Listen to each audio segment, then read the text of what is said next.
in the previous video, I said that I would clarify the distance time graph for car two. So let's look at car two here. Car two here. The inside your mind, you should visualize this. The acceleration time graph for car two would be this. Okay. The speed time graph for car two would be this. Now, why is it that when you have an equation y equals, let's say, the acceleration was 3x, okay? Why is it that when you have a speed time graph of y equals 3x, the distance time graph would be a quadratic, and the equation for it would be y equals 3x squared over 2. Remember, this is similar to h equals gt squared over 2. This is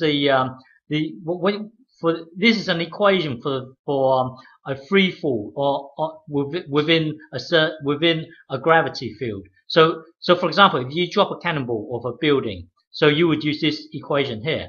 Now you notice that g here, the cannonball is under constant acceleration. So is our car. Our car is under constant acceleration of 3 meters per second squared.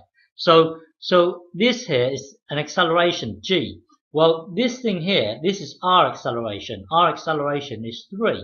So well, anyway, let's assume you didn't know this. Why is it that when you're given the speed time graph of a straight diagonal line like this, then the distance time graph becomes this? Why is that so?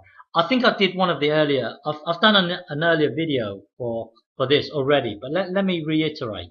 So let's say this let's say this is let's say 2 seconds, okay? So what will be the distance when looking at the speed time graph? What will be the distance traveled after 2 seconds? Well, you would get this length times this height here, okay, and then divided by 2 because you just want to know the area underneath the graph. So this length here is 2, okay, and then you times the height, which is, well, if you want to know the height, then you would put the time into this thing here. The height would be 3 times this thing here. So you would then know the height, and then you would just get the height times this, and then divided by 2. So hang on, let me do this again.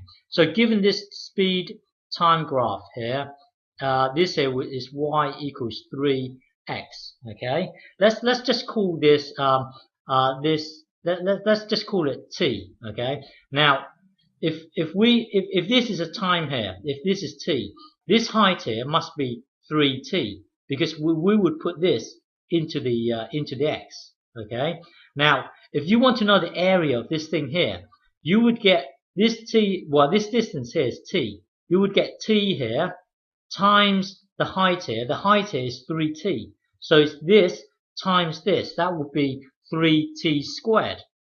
Now, because you only want half of it, then you would divide by 2. That's why our distance time graph is this. 3. Well, this is our acceleration. 3t squared over 2. Okay. So the distance traveled will be this. Okay. So this thing here will be this. What? Hang on. 3t squared over 2. Suppose it's no longer at t. Let's say it's at, I don't know, w. Let's say w. Okay. So let's take it at a different point now. So this is our speed time graph. Let's say it's w now. This distance is w. Well, the height here would be 3w because our equations, well, we're going to put the w into this x here. So the height here would be w, the cross here would be w here. So you get this times this, that would be 3w squared. And then because it's half of a rectangle, it would be this. So that's why our distance time graph is always like this.